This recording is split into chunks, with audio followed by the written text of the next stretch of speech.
के दर्शकों, कुंडली एस्ट्रोलॉजी टिप्स चैनल पर आपका हार्दिक स्वागत और अभिनंदन है।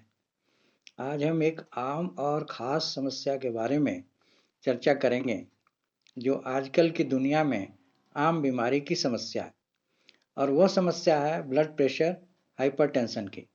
एक आम सर्वे के अनुसार भारत में हर एक 4 एडल्ट्स में से एक आदमी को ये बीमारी है, इसलिए इसकी ज्योतिषीय चर्चा करना बहुत ही महत्वपूर्ण है।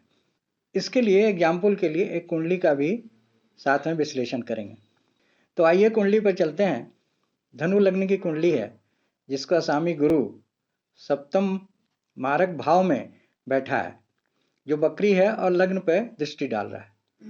तो लग्न बहुत थोड़ा बली है, लेकिन स्थान हानि करोति जीवा के सिद्धांत से मारक भाव में गुरु बैठकर मारक को और बली बना रहा है, यानी और मालक बना दे रहा है, तथा अपने पिछले स्थान का भी गुण लिए हुए है, यानी बीमारी वाले भाव छठे भाव का भी गुण गुरु लिए हुए है।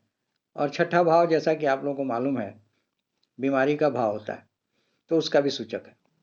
अब छठा भाव जो रोग रिपु ऋण का होता है, जिससे किसी बीमारी का विचार किया जाता है, तो षष्ठेश शुक्र केंद्र में दशम भाव में नीच का होकर बैठा है। ब्लड प्रेशर या हाइपरटेंशन के लिए मंगल और चंद्रमा को मुख्यतः देखते हैं, क्योंकि ब्लड का कारक मंगल और चंद्र है, जो इनके प्रेशर में वेरिएशन भी देते हैं।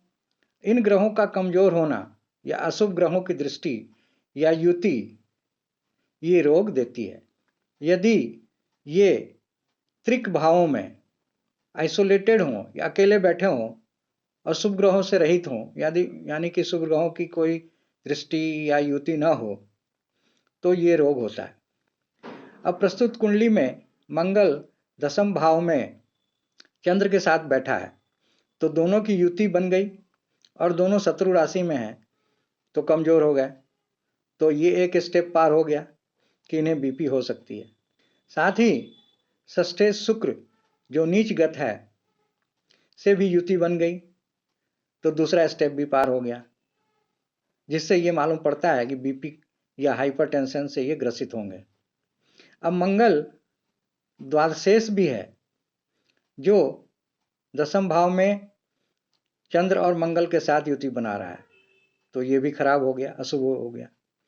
अब गुरु की 5वीं दृष्टि नीच सूर्य पर पड़ रही है, जो ये दर्शा रहा है कि इन्हें हाई ब्लड प्रेशर होगा, क्योंकि सूर्य और गुरु की युति यही फल देता है। अब गुरु आर्टरी के ब्लड और शुक्र वेंस के ब्लड को डिनोट करता है, तो दोनों की वीकनेस इस बात का प्रमाण दे रही है, कंफर्मेशन दे रही है कि बीपी होने के अत्यधिक चांस हैं। अब एकादश भाव में नीच सूर्य, वह सूर्य की युति भी है, लेकिन नीच भंग राजयोग होने से ये रोग कुछ कंट्रोल में रहेगा। तो ये सारे योग लग्नेश, षष्ठेश, चंद्र, मंगल, सूर्य, गुरु की स्थिति, इन सब ग्रहों की स्थिति, स्थान स्थिति से ये साफ जाहिर होता है कि जातक को बीपी की बीमारी होगी और उससे जूझना पड़ेगा, और यही हो भी रहा है। हाई ब्लड प्रेशर से ये ग्रसित हैं और रेगुलर मेडिकेशन पर हैं। तो कुंडली से ये बात बिल्कुल स्पष्ट हो गई कि कौन सी बीमारी या बीमारी का क्या नेचर होगा और क्या किस भाव से या किन ग्रहों की वजह से ये ब्लड प्रेशर या और भी कोई बीमारी हो सकती है या नहीं। तो आज के लिए बस इतना ही। आपका कोई प्रश्न हो तो कमेंट बॉक्स में ज़रूर लिखें, और वीडियो को बार बार देखें तो आपको समझ में आ ही जाएगा। मेरी इस कुंडली एस्ट्रोलॉजी टिप्स चैनल को सब्सक्राइब करें, वीडियो को लाइक और शेयर करें। धन्यवाद।